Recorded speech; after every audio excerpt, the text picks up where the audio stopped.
un quota carbone, c'est spécifique à une juridiction, c'est-à-dire qu'un quota carbone européen, c'est le même qu'on soit en 2020 ou en 2024, qu'on soit en Pologne ou en Italie. En revanche, c'est pas le même qu'un quota carbone britannique. C'est un petit peu comme une devise. Si je suis, directeur de site industriel, j'ai un arbitrage permanent à faire entre à quel rythme est-ce que je décarbone mon site industriel pour continuer à être compétitif et rentable, tout en sachant que demain, je vais être face à un coût qui va augmenter et donc j'ai intérêt à l'anticiper. Salut Valentin, bienvenue dans The Big Shift.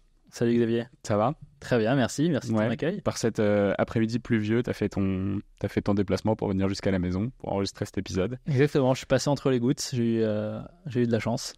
On est mi-mars, on enregistre cet épisode sur un sujet qui est crucial mais qui passe entre les gouttes lui aussi apparemment. On n'en entend vraiment pas du tout parler et je l'ai découvert il y a quelques semaines quand tu m'as envoyé un mail en me disant « t'as jamais parlé de ça ?» Et je me suis rendu compte que non seulement j'avais jamais parlé de ça, mais qu'en plus, quand je me suis renseigné sur ce fameux sujet sur Internet, en essayant d'aller regarder un peu plus profondément, voir si Valentin me vendait du bullshit ou sa sauce en me disant « Mais attends, mais c'est pas possible, j'ai jamais entendu parler de ce truc-là. » Et je regardais, parmi les premiers articles sur Google sur ce sujet, il y en avait qui dataient de 2009. Et là, je me suis dit « Ah merde, il y a quand même un truc, on est sur un vrai problème. » Et ce marché, ce sujet, c'est le marché des quotas carbone. Alors, on a entendu beaucoup parler de compensation carbone, de crédit carbone, de taxe carbone. C'est pas la même chose. Et donc, moi, j'ai dû apprendre à faire la différence, ce qui peut paraître un peu imbécile. Mais le marché des quotas carbone, c'est quand même un des objectifs, un des outils, un des moyens principaux de l'UE pour réussir à réduire ses émissions de gaz à effet de serre, notamment dans l'industrie. Et en fait, on ne le savait pas, quoi. Non, et c'est pas du tout étonnant. En fait, c'est un marché qui est très méconnu. Lorsqu'il est connu, il est souvent confondu pour autre chose ou alors mal compris.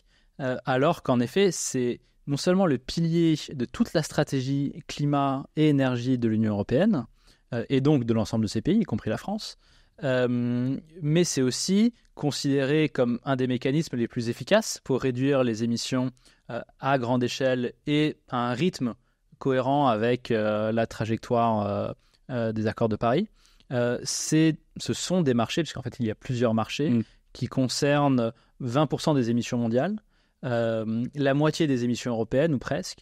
Donc c'est un marché gigantesque qui nous impacte tous. Qui, encore une fois, est au centre de toutes les discussions, toutes les stratégies, toutes les politiques climatiques et dont on n'entend jamais parler. Écoute, c'est une très bonne introduction. Est-ce que, pour commencer cet épisode, tu peux te présenter, nous parler un peu de ton parcours et ce qui fait que tu as atterri ici ? Avec plaisir. Donc, moi, c'est Valentin et j'ai toujours été intéressé un petit peu par hasard en fait par la création entrepreneuriale. J'ai toujours trébuché sur différents sujets. Le premier était une solution de paiement mobile que j'ai créée au début des années 2010 lorsque j'étais encore étudiant, qui a duré quelques années.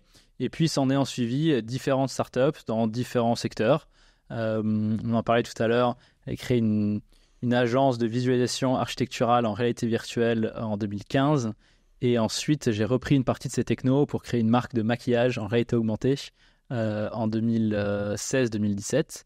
Et à ce moment-là, j'ai commencé à me dire, j'adore créer des boîtes sur des technologies nouvelles et des sujets nouveaux, parce que j'adore apprendre des nouveaux trucs. Mais assez rapidement, je me rends compte que le sujet sous-jacent, en l'occurrence le maquillage ou l'architecture, n'étaient pas vraiment des sujets qui me passionnaient et dans lesquels je me projetais pendant des années, voire des dizaines d'années. Donc, je commençais à me dire, OK, quel serait ce sujet ? Quel est le secteur dans lequel j'ai réellement envie de me projeter pendant les 10, 15, 20 prochaines années ? Et je pense, comme beaucoup de gens, ça peut sembler un petit peu galvaudé maintenant, mais c'était celui de la transition énergétique et de la lutte contre le réchauffement climatique. Non, mais tu vois, c'est intéressant parce que je croise rarement des opportunistes de la transition écologique. Je ne sais pas si tu vois ce que je veux dire, mais des gens qui ont des convictions très très profondes depuis longtemps, qui ont quelque chose de très à cœur et qui sont même parfois à fleur de peau sur ces sujets-là. J'en connais un paquet et il y en a certains qui sont passés sur le podcast. En revanche, des gens qui disent « Ah, mais il y a une opportunité de malade sur ces sujets, il faut absolument que je me mette dessus et c'est un sujet qui est intéressant », il y en a moins, tu vois. En fait, j'attendais de trouver le bon fil à tirer. Je savais que c'était le secteur, si on peut parler d'un secteur, mais en tout cas, le domaine dans lequel je voulais travailler. Mais je savais également que je voulais pas le faire n'importe comment. Et il fallait que j'ai vraiment une conviction profonde sur l'angle que j'adoptais. Et donc, ça a mis un petit peu de temps à trouver. Je passais par pas mal de choses différentes, y compris, tu en as parlé tout à l'heure, les crédits carbone, le marché de la compensation carbone, pour être finalement assez déçu. Et un jour, par hasard, je suis tombé sur le marché donc des permis carbone, des systèmes d'échange de quotas d'émissions. Et au début, c'était assez opportuniste, comme tu l'as dit. Je voulais tout simplement, moi, participer à ce marché. Et lorsque j'ai réalisé que ce n'était pas possible, je me suis dit, OK, là, il y a réellement quelque chose à faire parce qu'on est sur le cœur du réacteur, entre guillemets, ou le cœur de l'intersection entre finance et climat. Et pourtant, personne n'y a accès, personne ne peut y participer. C'est un marché qui est confisqué ou qui est verrouillé pour les individus. Et j'avais à cœur de travailler sur un sujet proche des particuliers, parce qu'à la fin de la journée, c'est quand même nous qui sommes les premiers impactés par le changement climatique. Ce n'est pas les entreprises, ce n'est pas les gestionnaires d'actifs, ce n'est pas les institutions, ce n'est pas les personnes morales, c'est les personnes physiques. Et donc, c'est comme ça que je suis un petit peu tombé dans la marmite. Ok, comment est-ce que, par curiosité, qu'est-ce qui t'a déçu sur le marché de la compensation? On a fait 1 ou 2 épisodes sur le sujet et on sait qu'elle peut amener à des dérives. Mais toi, de l'intérieur du marché, qu'est-ce qui t'a déçu? En fait, souvent, ce que je regarde, c'est une sorte d'heuristique quelque part ou de raccourci mental.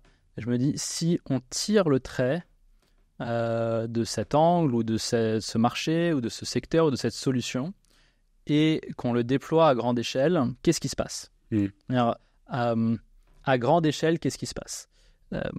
Et sur le marché de la compensation carbone, à grande échelle, on pourrait compenser toutes nos émissions et pour autant, la quantité d'émissions pourrait continuer à grimper et la concentration en CO2 dans l'atmosphère pourrait continuer à augmenter. Et donc, ça ne m'allait pas. Parce que quelle que soit l'échelle à laquelle on le déploie ou à laquelle on le fait, et pour l'instant, c'est un marché microscopique, donc il faut vraiment qu'il se démultiplie, et bien malgré tout, ça ne suffirait pas à résoudre le ou les problèmes. Et donc, je ne dis pas du tout que je pense pouvoir résoudre tous les problèmes, absolument pas, mais si je fais partie de la solution, si je construis ma brique ou si j'apporte ma pierre à l'édifice, j'ai juste envie d'être sûr qu'une fois que l'édifice est construit, il atteint réellement ses objectifs. Et c'est un petit peu cette frustration-là, de me dire que même à grande échelle, le marché de la compensation ne suffira pas ou ne fonctionnera pas, que j'ai décidé de le délaisser. Ok. Hyper intéressant d'ailleurs cette perspective de se dire si je multiplie mon impact, enfin si je multiplie ce qu'on fait aujourd'hui par 10, par 100, par 1000, qu'est-ce qui se passe derrière, et ça donne une bonne idée de l'impact systémique que tu peux avoir même quand tu es à un niveau individuel. Je trouve ça intéressant de faire cet exercice-là. Si vous avez des boîtes dans lesquelles vous travaillez, vous vous dites est-ce que c'est bien ou est-ce que c'est pas bien, je pense qu'effectivement vous pouvez faire cet exercice aussi. On a plein de choses à définir aujourd'hui parce que marché des quotas carbone pas forcément évident. Différence entre un permis, un crédit, les quotas carbone, qu'est-ce que ça représente? Est-ce que tu arrives à me faire le pitch de ce marché-là en 1 minute 30, là, histoire qu'on essaye de bien comprendre ce que ça implique et ce que ça couvre? 1 minute 30, c'est parti. Ouais, attention, on met le timer. Go. Déjà, ce qu'il faut comprendre, c'est que le point de départ, c'est une juridiction.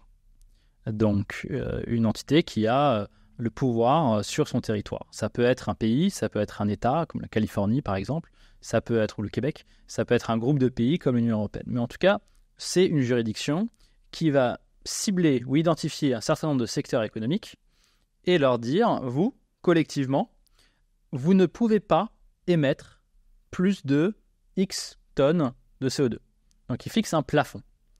Et pour mesurer ou pour vérifier la conformité de ces acteurs à ce plafond, ils vont émettre un nombre équivalent de quotas ou de droits de tirage quelque part sur ce plafond.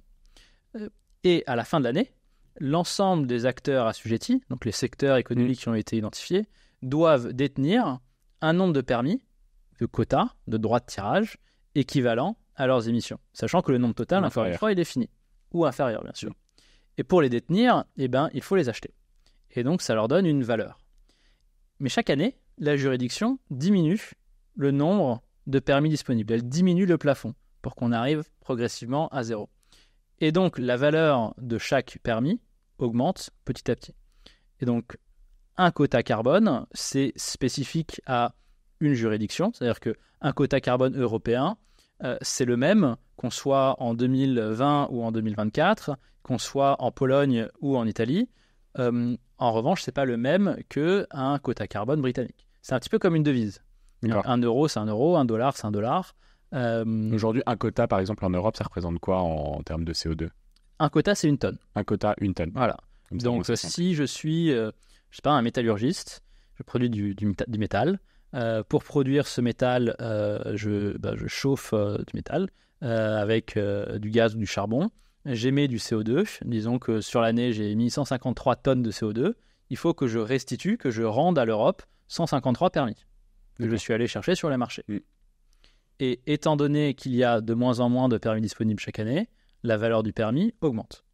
Pourquoi est-ce que c'est important que le permis augmente ? Parce que en tant que métallurgiste, je vais regarder quelles sont mes options. Est-ce que j'achète des permis à un prix toujours plus cher ou est-ce que je transforme mon processus industriel, que je décarbone pour ne plus avoir à acheter ces permis ? Eh bien, si décarboner mon processus industriel, ça me coûte, je sais pas moi, 100 € la tonne et que le permis est à 60, je vais acheter le permis. En revanche, si le permis demain est à 120, je vais décarboner. Et donc, l'organisation de l'appréciation progressive du prix entraîne la décarbonation progressive de l'ensemble des secteurs assujettis. Ok. Est-ce que tu me permets d'essayer de récapituler avec mes mots peut-être un peu moins professionnels et tu me dis où est-ce que je fais une faute ou... Absolument. Donc il y a l'Union européenne qui va commencer par se dire ok, quel est le niveau max des émissions qu'on a eu l'année dernière par exemple, et à partir de ce niveau max qui va dire ok, donc là on avait émis j'en sais rien moi 3,4 milliards de tonnes de CO2, donc l'année prochaine on doit en émettre que 3,2, donc j'émets des permis à polluer en gros pour 3,2 milliards de tonnes de CO2 que les gens vont devoir se répartir, que toutes les entreprises se répartissent un peu comme elles veulent. Exactement. Donc là, par exemple, si toi, dans ce mix de 3 milliards d'euros, tu es responsable pour 100 millions de tonnes, bah, tu as intérêt à acheter tes 100 millions de tonnes, sauf si cette tonne-là est trop chère par rapport à l'amélioration de ton processus. Exactement. Et donc, si c'est moins cher d'améliorer ton process et de le rendre moins énergivore ou moins consommateur de CO2, tu as plutôt intérêt à faire ça plutôt que d'acheter du permis. Exactement. Et donc, ça permet de distribuer l'effort de décarboner là où c'est le moins cher et le plus efficace. Et c'est pour ça que là, on voit que la production électrique a été très largement décarbonée. Parce qu'en fait, c'est assez peu cher de décarboner la production électrique. Lorsqu'on a des permis qui se baladent entre 50 et 80 € le permis, donc 50 et 80 € la tonne, si je suis énergéticien, c'est plutôt rentable de faire du solaire ou du photovoltaïque ou de remplacer du charbon par du gaz. En revanche, si je suis un cimentier, ça ne l'est pas du tout. Je vais plutôt acheter des permis. Et donc, on va commencer par décarboner la production énergétique parce que c'est plus simple, c'est moins cher. Et donc, l'effort va, de par le système de marché, être distribué là où c'est le plus simple, le moins cher, le plus rapide. D'accord, ok. C'est pour ça que le système de marché est efficace. Et du coup, est-ce que ça veut dire que c'est moins d'incentive pour des gros pollueurs qui ont du coup des difficultés déjà à se transformer, à être encore moins se transformer parce que finalement pour eux c'est plus difficile et c'est toujours moins cher d'acheter des permis? En fait, ces gros pollueurs savent que, parce que on a de la prévision à long terme. Là on parle en gros industrie lourde. Exactement. Ciment, c'est très dur à décarboner, l'acier, même les sucreries, les papeteries, la pétrochimie. Donc, ils savent que le plafond diminue. Et on sait à quel rythme il diminue. Donc, ils savent que les prix vont augmenter sur des temps longs. Évidemment, il y a de la volatilité à court terme, on pourra y revenir, mais on sait que progressivement, le prix va augmenter. Donc, en effet, le prix actuel du carbone, c'est ce point d'arbitrage. Donc, eux, pourquoi est-ce qu'ils paieraient beaucoup plus cher leurs tonnes alors qu'ils peuvent les payer un peu moins cher et investir dans les solutions de décarbonation pour que demain, lorsque le prix augmente, ils ne doivent pas l'acheter. Donc, c'est vraiment, si je suis, je sais pas moi, directeur de site industriel, j'ai un arbitrage permanent à faire entre à quel rythme est-ce que je décarbone mon site industriel pour continuer à être compétitif et rentable, tout en sachant que demain, je vais être face à un coût qui va augmenter et donc j'ai intérêt à l'anticiper. Ok, très clair. Sur le côté, donc ce marché-là, il représente, tu me disais, 40%, 50% des émissions de l'Union européenne. Qu'est-ce que ça veut dire? Ça veut dire que l'Union européenne émet des droits à polluer pour l'équivalent de 50% de la production Exactement. européenne. Qu'est-ce qu'on fait de ces 50 autres, du coup? Où est-ce qu'ils sont? Est-ce que, du coup, ils sont assujettis à quelque chose ou pas? Ou juste ils sont libres de faire ce qu'ils veulent? Pour l'instant, ils sont libres de faire ce qu'ils veulent. C'est-à-dire que c'est en effet 40%, donc c'est à peu près 1,4 milliard de permis qui sont émis chaque année. Alors, ils sont émis quotidiennement, en fait, à un rythme quotidien. Donc, 1,4 milliard de permis sont émis, couvrant 1,4 milliard de tonnes de CO2 émises. Et donc, il reste que 2 milliards pour arriver aux 3,4-3,5 milliards d'émissions annuelles de l'Europe. Ces 2 milliards, c'est quoi? C'est, par exemple... on parle de tonnes de CO2 quand on parle. Exactement. C'est l'agriculture, c'est le chauffage des bâtiments, c'est le transport routier. C'est donc des secteurs qui sont soit c'est difficile de quantifier les émissions.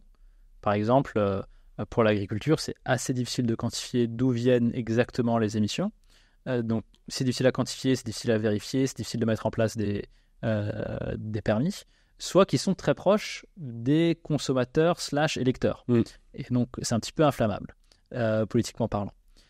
Maintenant, le marché a tendance à s'étendre. C'est-à-dire que initialement, il couvrait essentiellement la production énergétique et l'industrie lourde. Puis, il s'est étendu au secteur aérien, le transport aérien, mais d'abord intra-européen. Il va s'étendre à l'ensemble du transport aérien. Et il vient de s'étendre également au transport maritime, là, mondial.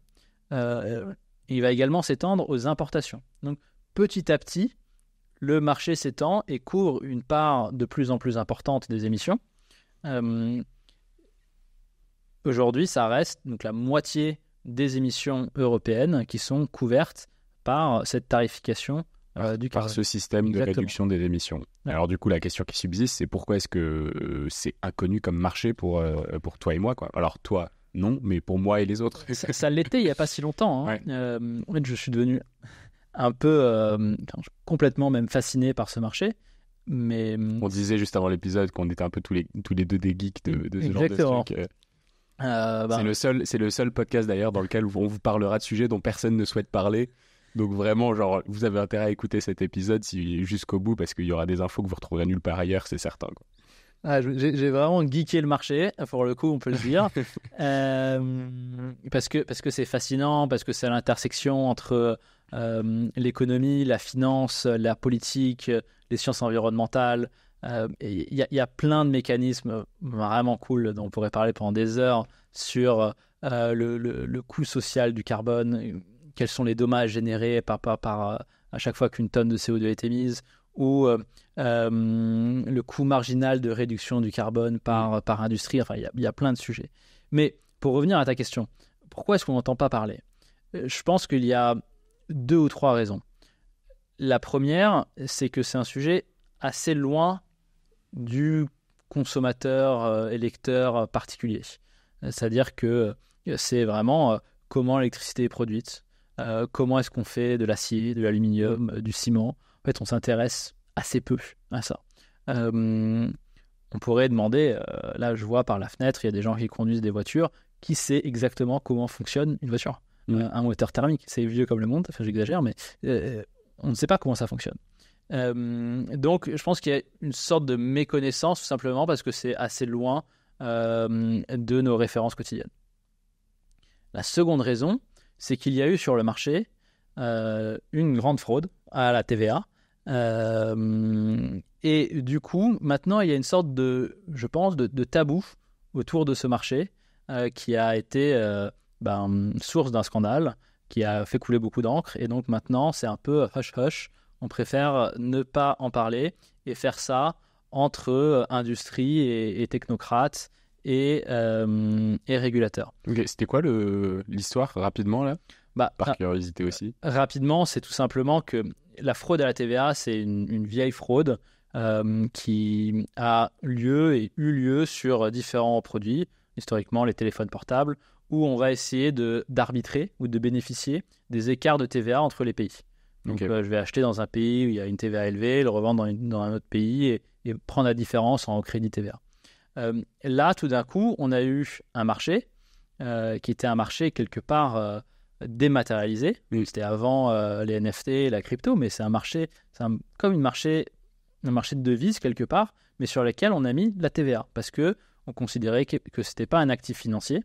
D'ailleurs, c'est pas dans le code monétaire et financier, c'est dans le code de l'environnement. Et donc, on a attribué un taux de TVA différent en fonction des pays à ces permis carbone. Et on a eu des acteurs qui ont bénéficié de ces différences-là, qui se sont même fait avancer le crédit TVA, et ça a coûté des milliards d'euros à la France et à l'Europe. Et donc, il y a eu, encore une fois, beaucoup d'encre qui a coulé à ce sujet. Il y a eu des films qui ont été tournés à ce sujet, des séries qui ont été faites à ce sujet. Mais maintenant, je pense que le politique, le régulateur s'est dit, bon, ne parlons plus de carbone, faisons ça entre nous.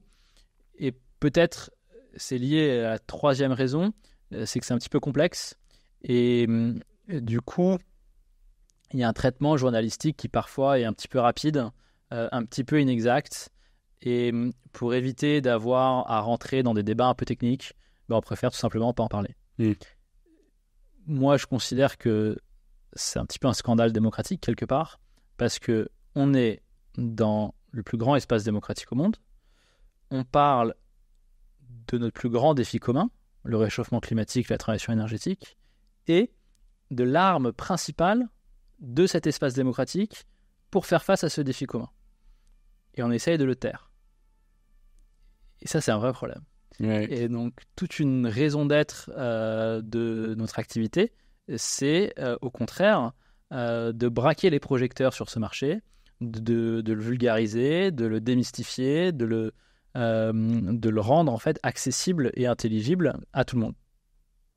Il y a peut-être aussi le truc où, comme on a parlé de la taxe carbone et que c'est ce que tu dis, hein, c'est plus proche, c'est sur des sujets, enfin c'est sur des produits que les gens vont avoir chez eux, la taxe carbone qui vont plus facilement comprendre. Donc on a plus parlé de ce sujet-là que du sujet des marchés. D'ailleurs, si on faisait une différence entre marché des quotas carbone et taxe carbone, est-ce que c'est complémentaire? Est-ce que ça s'oppose? Est-ce que les deux peuvent vivre ensemble ou pas? Et c'est quoi la différence majeure? Oui, en fait, la différence, ça va être que dans un cas, le prix il est fixe, c'est une taxe. Du coup, c'est extrêmement simple à comprendre et à mettre en place. C'est sur un produit en plus, voilà. Plutôt que... Ouais. Un marché, le prix il varie en fonction de l'offre et la demande, donc il bouge en permanence. Donc c'est plus complexe à mettre en place. En revanche, le marché va, comme je disais tout à l'heure, permettre de allouer ou distribuer l'effort là où c'est le plus efficace, c'est-à-dire le moins cher pour diminuer des tonnes de CO2. Parce que à la fin de la journée, ce qui compte, c'est simplement que les émissions soient réduites. Ouais. Quel que soit le coût, en fait. Si c'est fait à très bas coût, tant mieux. En fait. Quelle que soit l'entreprise qui le fait. Exactement. Quel que soit le secteur, l'entreprise. Et de la même façon on dit que la neutralité carbone ne peut pas exister au niveau d'une entreprise simple, et effectivement, la réduction des émissions carbone, elle peut se faire n'importe où. Exactement. Alors, ensuite, il peut y avoir des modèles un petit peu hybrides, par exemple, dans lesquels on va fixer un prix plancher.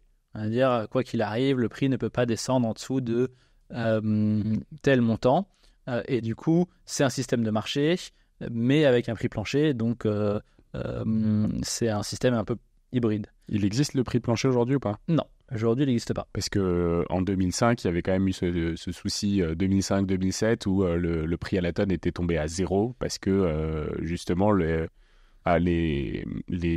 Commission européenne avait décidé qu'ils avaient peur de ce que ça pourrait faire et donc ils avaient décidé d'allouer autant de quotas que ce que les gens demandaient.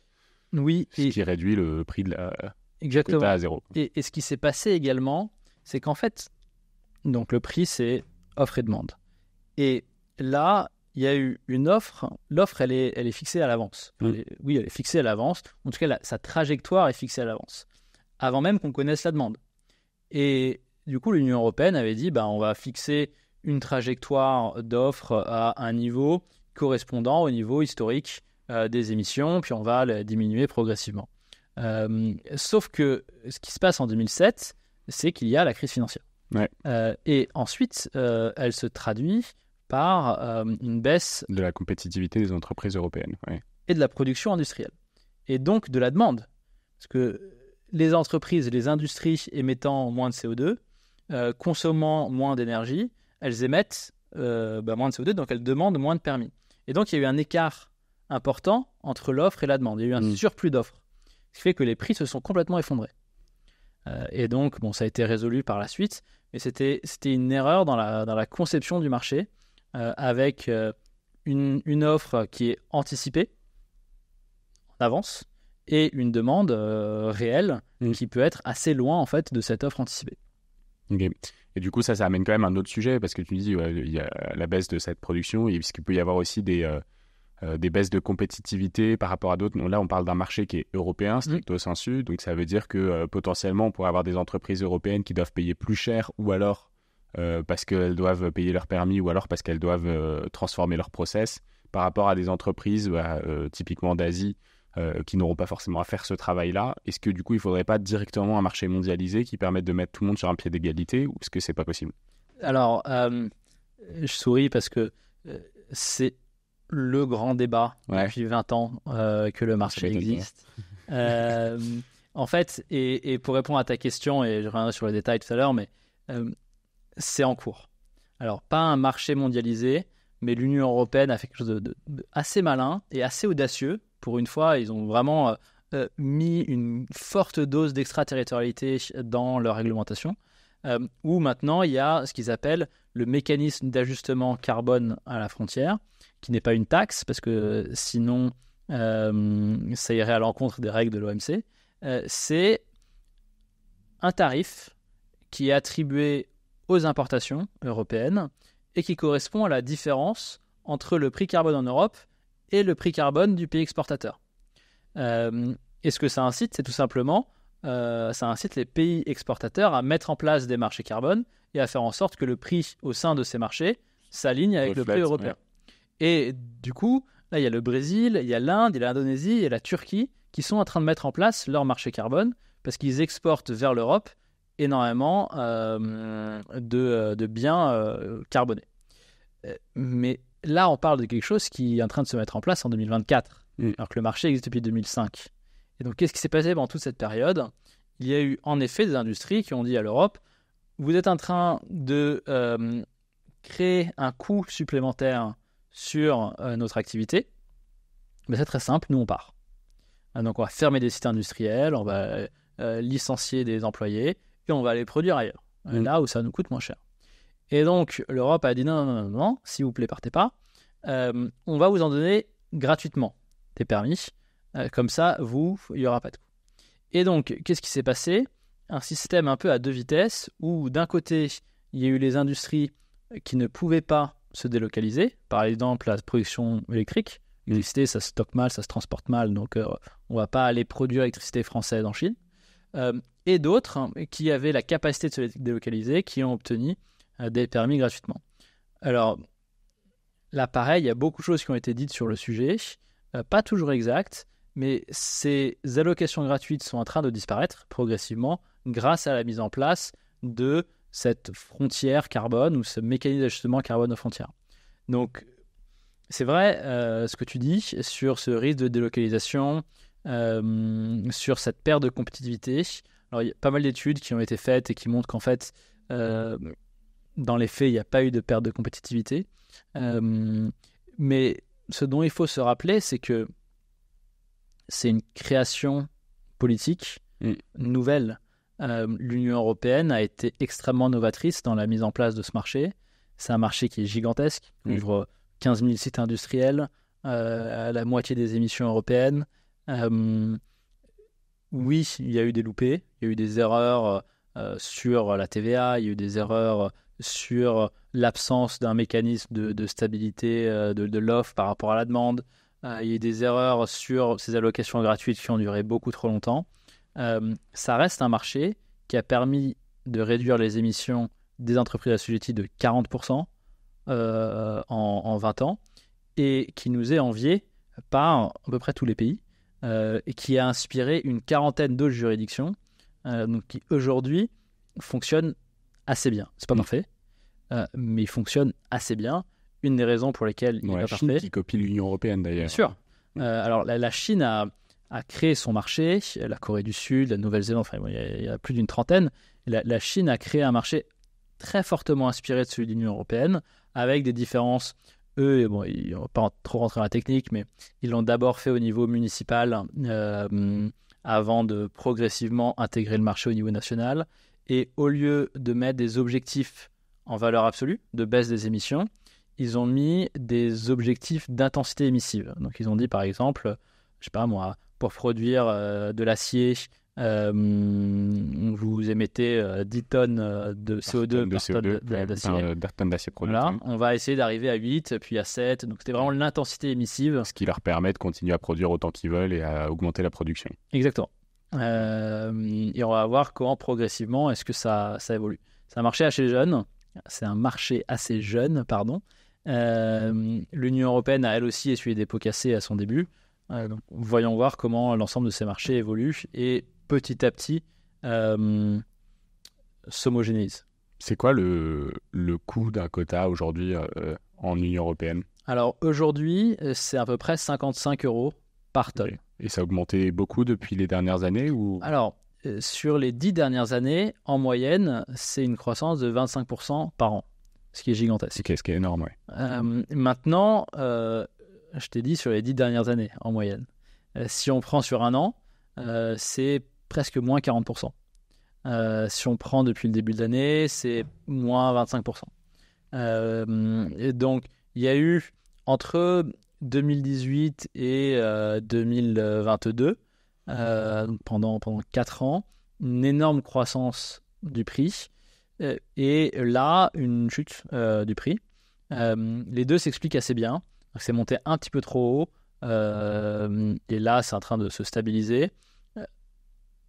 L'objectif à moyen et à long terme, c'est de faire en sorte que le prix s'apprécie progressivement, mais peut-être pas non plus trop rapidement, au risque de pénaliser les entreprises. Maintenant, cette augmentation très rapide du prix entre 2018 et 2022, elle a aussi permis et entraîné une décarbonation extrêmement rapide de la production électrique. Hyper intéressant. Comment est-ce qu'on pourrait faire pour rendre ce marché plus accessible pour les individus? Alors toi, tu es fondateur de Ohmio, du coup, qui est une plateforme. C'est à ça que ça sert. L'objectif, c'est d'essayer de rendre ce marché plus accessible. Nous, ce qu'on souhaite faire, c'est permettre aux gens comme toi et moi de participer à ce marché. Avant d'y participer, il faut d'abord le comprendre. C'est pour ça que j'étais extrêmement content que tu m'invites. Et c'est pour ça que je suis là et que j'essaye d'en parler le plus possible. C'est que rendre accessible le marché, c'est le rendre intelligible. On ne peut pas participer à quelque chose qu'on ne comprend pas. Comme si je veux jouer au rugby, il faut que je connaisse les règles avant. Ben là, c'est pareil. Donc, la première chose qu'on souhaite faire, c'est vulgariser, rendre intelligible, rendre clair. Tu disais tout à l'heure, tu as cherché des articles sur le marché carbone, tu es tombé sur des choses de 2009. Bon, je vais regarder ce qui se passe en termes de SEO chez nous. Parce qu'on écrit beaucoup de choses sur le marché, on essaye de rendre la donnée accessible, transparente. Ensuite, notre activité, notre business, c'est de faire en sorte que des particuliers investissent dans ce marché, c'est-à-dire s'exposent au carbone, achètent des permis carbone, tout comme ils achèteraient des actions de telle ou telle entreprise ou telle ou telle crypto ou telle part de SCPI.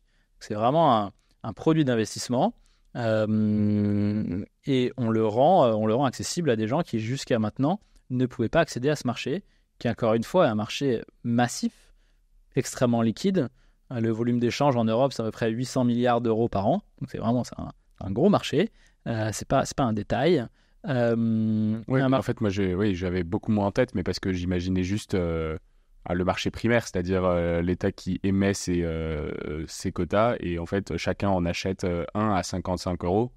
Ça fait 1,4 milliard de quotas multiplié par 55 euros. Ça fait quoi? Ça fait 75 milliards. Exactement. Donc moi, je m'imagine un marché à 75 milliards, mais c'est juste qu'il y a un marché secondaire où tout le monde après s'échange de main en main des quotas qu'ils ont utilisés, pas utilisés, qu'ils veulent revendre, etc. Quitte à spéculer dessus aussi. Alors exactement. En fait, c'est un marché, tout comme les marchés actions, qui sont, quand on investit dans une action, c'est essentiellement sur le marché secondaire. Là, c'est un marché qui a, donc en effet, ça, une taille. Donc la taille de marché, c'est ce que tu as dit, c'est le nombre de permis disponibles fois le prix du permis, et qui a un volume. Donc à quel point il y a de la vélocité sur l'actif, à quel point il est échangé. Et ce volume, il est important parce que si je suis une industrie assujettie au marché, il faut que je gère mon risque. C'est-à-dire qu'en début d'année, je dois savoir, quand je vois le prix, est-ce que j'achète l'ensemble des permis dont j'aurai besoin pendant l'année à tel prix, ou est-ce que je vais plutôt attendre la fin de l'année, mais potentiellement le prix est différent. Donc, idéalement, j'en ai acheté une partie, et puis peut-être que je vais me couvrir au fur et à mesure du temps, mais je ne sais pas exactement quelles vont être mes émissions, parce que je ne sais pas quelle va être la demande de mon produit. Si je produis de l'électricité, ça va dépendre de la météo, ça va dépendre du prix du gaz, ça va dépendre de la production industrielle. Et donc, il faut que j'aille voir des tiers, des financiers, qui vont me proposer des contrats à terme, qui vont me proposer des contrats de rachat, qui vont me proposer des options. Donc tout de suite, j'ai besoin d'avoir des gens qui spéculent, comme tu dis, c'est-à-dire qui acceptent le risque ou de prendre le risque que moi je ne souhaite pas prendre en tant qu'opérateur. Donc pour avoir un marché efficace, liquide, avec des prix plutôt stables et une bonne répartition du risque entre les acteurs, on a besoin d'une pluralité d'acteurs. On a besoin d'avoir des opérateurs, on a besoin d'avoir des gens qui font des opérations d'arbitrage, on a besoin d'avoir des gens qui font des opérations de spéculation.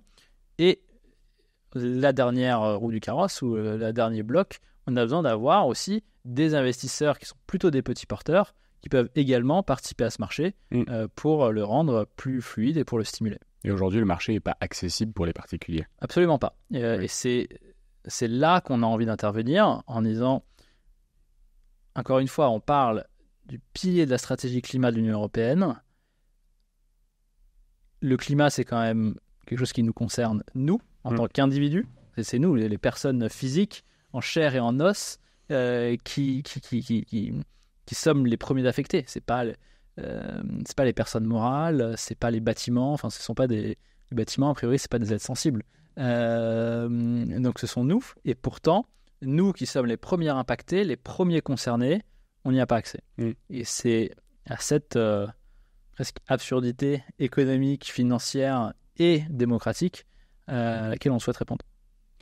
Quand tu disais ça, tu vois, j'étais en train de me dire, à titre particulier, on n'y a pas accès. En revanche, on a accès à la compensation carbone, par exemple. À titre particulier, on peut se dire, là, je suis obligé de prendre l'avion pour le travail, pour aller je sais pas où, pour aller faire je sais pas quoi. Mais c'est indispensable. On m'a dit que je pouvais pas refuser. Bon, j'ai quand même envie de compenser mes émissions, donc je vais aller soutenir un projet de compensation sur le montant des émissions que j'ai cramé. On pourrait se dire, aujourd'hui, là, on est à peu près à 55 € la tonne sur le quota. Je ne sais pas si c'est la même chose à peu près sur les compensations, mais on peut imaginer que c'est à peu près autour de ça. Toi, tu souris en disant que c'est pas du tout le cas. On est plutôt plus bas. Sur la compensation, prendre des pincettes, mais dire j'achète un crédit carbone, c'est un peu comme dire j'achète une voiture. Ouais. Est-ce que tu achètes une Ferrari, un kart de golf, une Twingo? Je ne sais pas.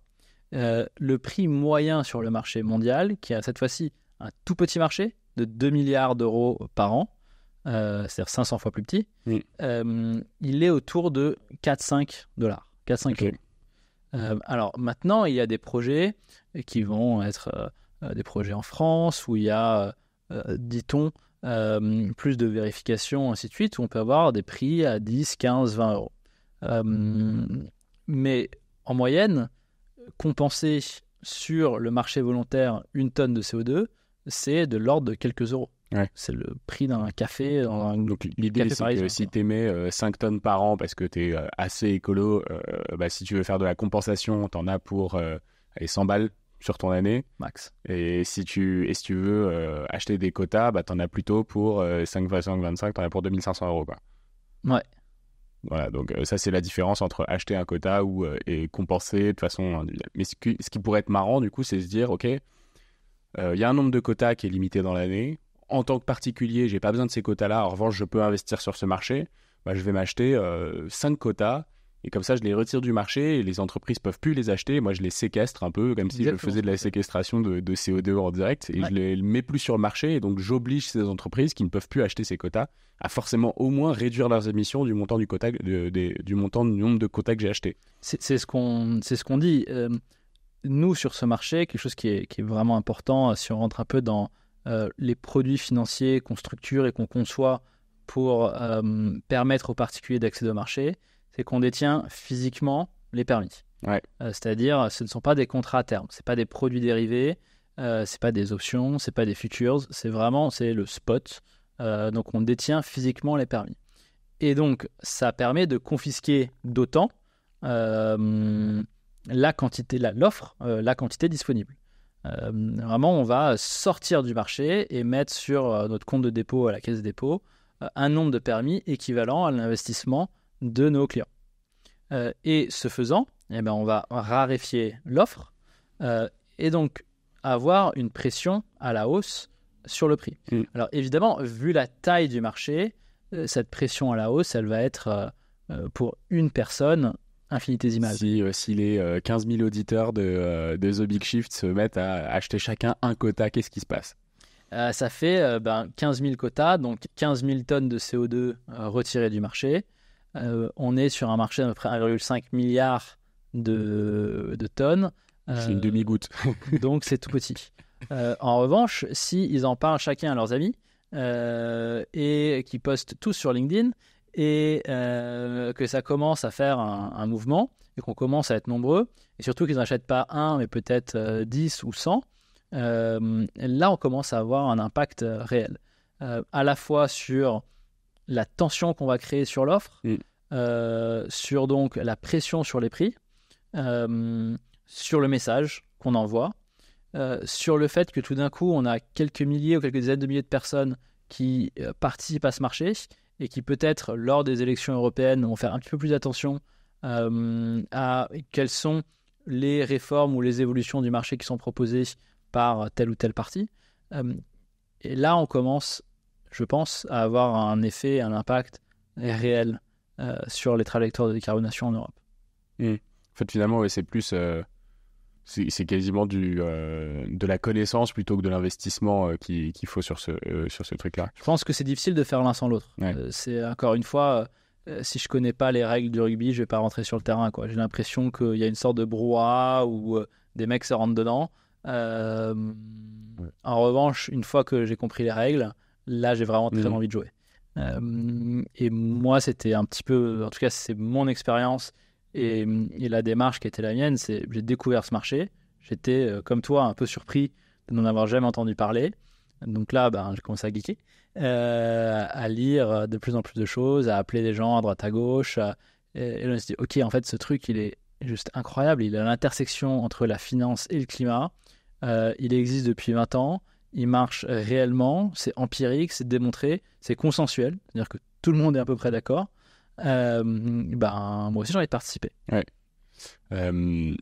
Concrètement, qu'est-ce qui se passe du coup là si on se met sur Omayo, on investit dans un portefeuille qui est le portefeuille d'Omayo et nous on est un investisseur dans ce portefeuille-là et c'est vous qui détenez tout, c'est ça ? Exactement. Parce qu'on ne peut pas en tant que particulier agir sur le marché en direct. Exactement. Nous, ce qu'on fait, c'est on a des programmes d'émission d'obligations. Donc, on émet des obligations simples. Nos clients souscrivent à ces obligations et on investit le montant de leur souscription sur le marché carbone. Ok.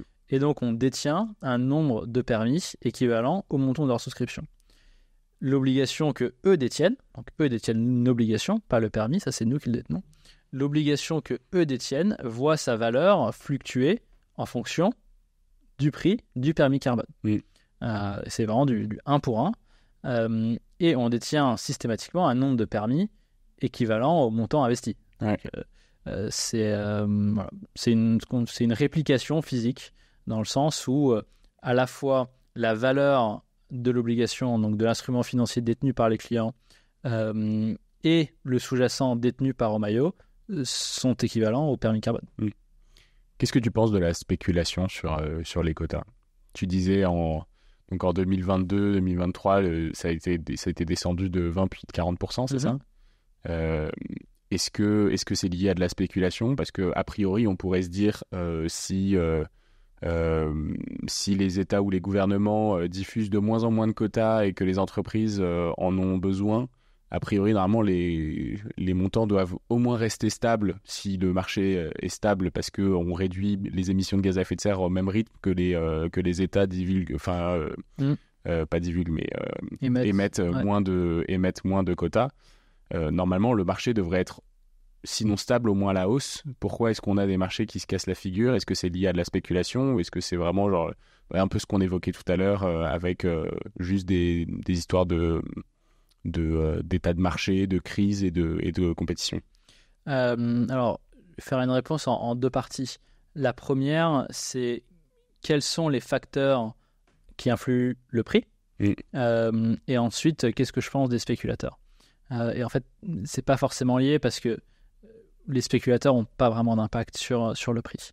Il y a l'ESMA, donc l'équivalent européen de l'AMF, qui a fait une longue étude sur le sujet pour conclure que finalement, le marché n'était pas porté ou influencé par les spéculateurs. Parce que de toute façon, on se réveille à la fin de l'année, on a émis du CO2 ou on n'en a pas émis, donc on en a besoin ou on n'en a pas besoin, mais ça revient à peu près au même, quoi. On est quand même régi par des règles physiques sur ce marché. Exactement. Qui sont les émissions de CO2, quoi. Exactement. Et donc, le prix, comment est-ce qu'il évolue? Encore une fois, le prix, c'est donc l'offre et la demande. L'offre, elle est fixée par la Commission européenne sur la base de directives, de réglementations qui sont décidées par l'ensemble des institutions européennes. Donc, toute modification est assez lente, en fait, à mettre en œuvre, parce que c'est le Parlement, c'est les 27 États, c'est la Commission européenne, bref. Et la demande, là, pour le coup, la demande, elle varie beaucoup. En ce moment, par exemple, il fait très chaud. Et, même s'il pleut, mais pour un hiver, il fait anormalement chaud, et donc on consomme très peu d'électricité par rapport à un hiver normal. La production industrielle en Europe a chuté, donc les industries, elles aussi, consomment moins de pétrole, de gaz, de charbon que habituellement, et donc leur demande diminue. La production électrique, donc on a vu qu'elle avait chuté, mais en plus de ça, le mix énergétique a énormément changé. L'hydroélectrique est beaucoup remonté grâce aux pluies. Le nucléaire, on a l'ensemble des centrales françaises qui sont en état de marche, ce qui n'était pas du tout le cas il y a quelques mois. Le solaire et l'éolien a énormément augmenté, porté par les investissements, en partie dû à un prix historiquement fort. Et le prix du gaz a énormément chuté, alors qu'il avait été très haut pendant le plus fort de la guerre en Ukraine. Là, il a énormément chuté, et donc la production se fait plutôt à base de gaz et moins à base de charbon.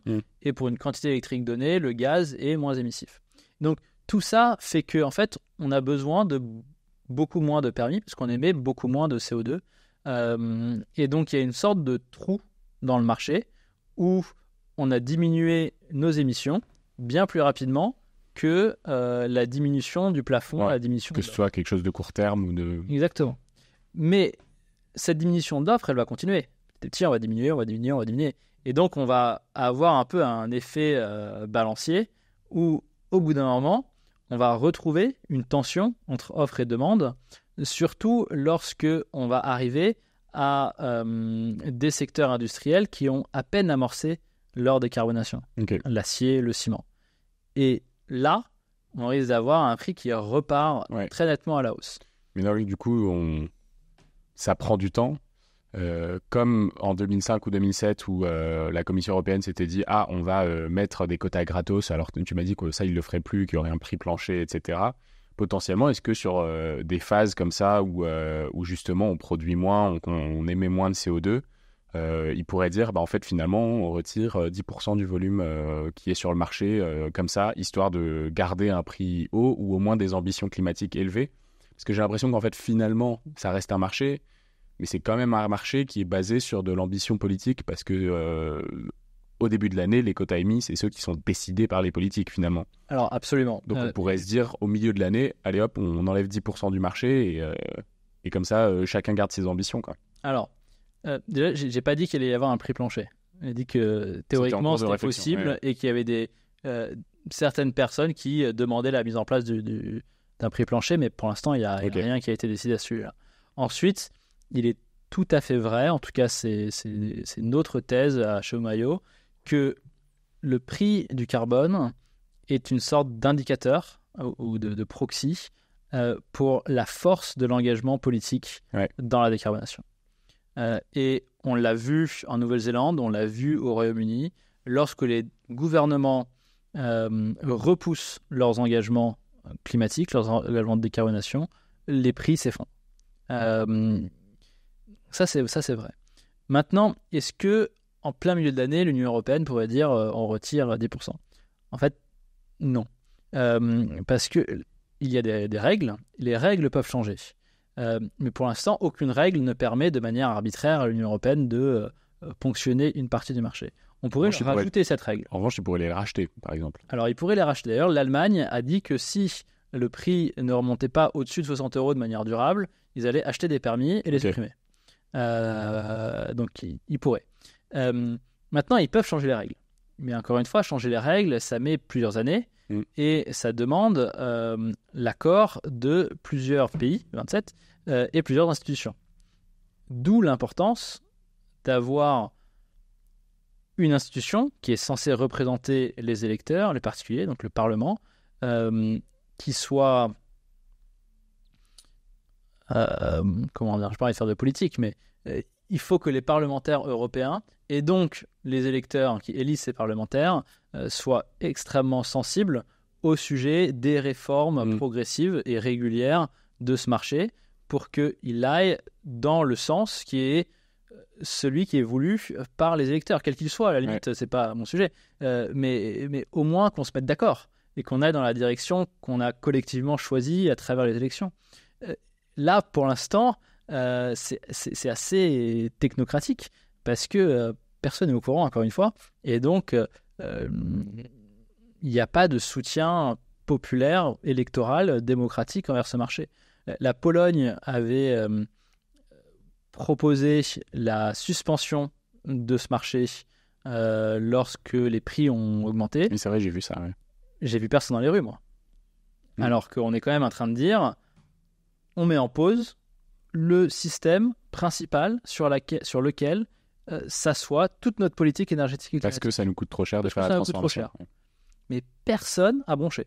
Il n'y a aucun média qui en a parlé. Moi, je trouve ça scandaleux, quoi. Donc bon. Encore une fois, à la limite, quelle que soit la direction choisie par les institutions européennes, il faut que cette direction soit représentative d'une volonté démocratique. Peut-être que je suis naïf, mais c'est ce que j'aimerais. Ouais.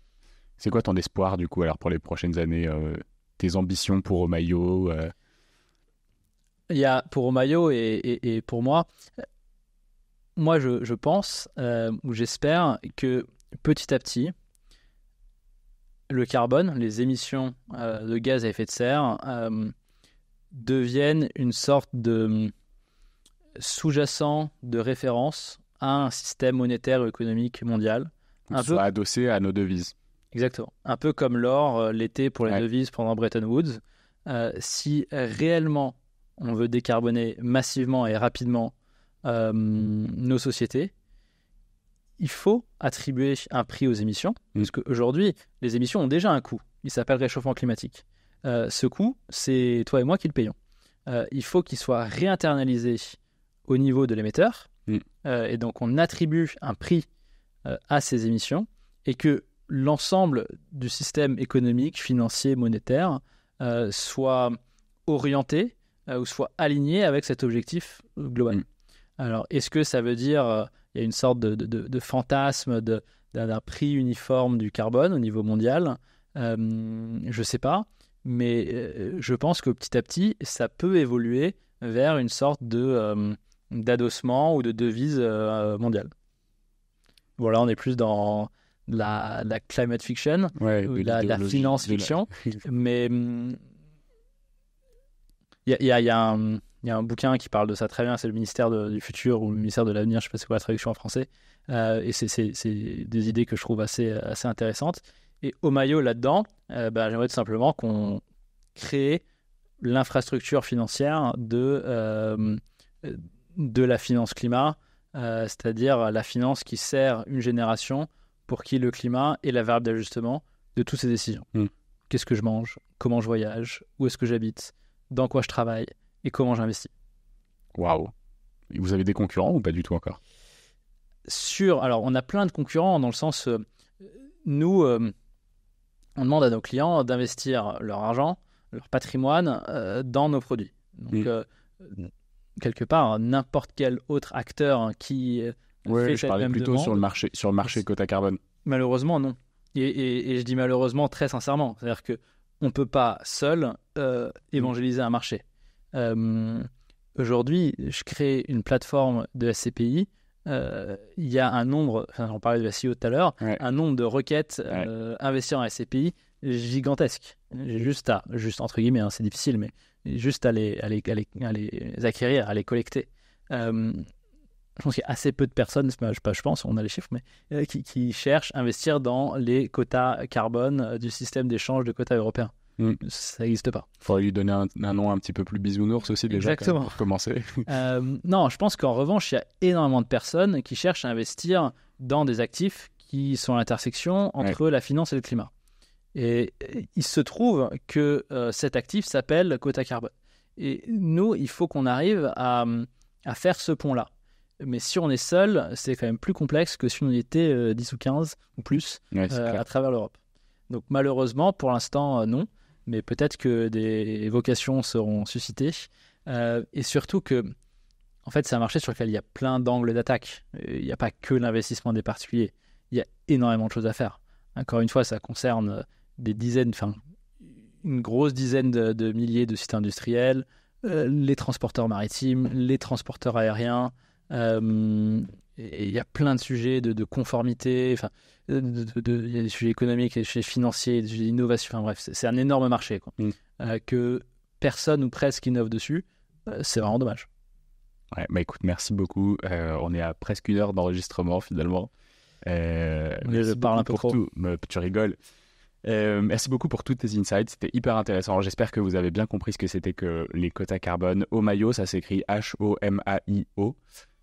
Si vous voulez aller jeter un œil, faire un tour,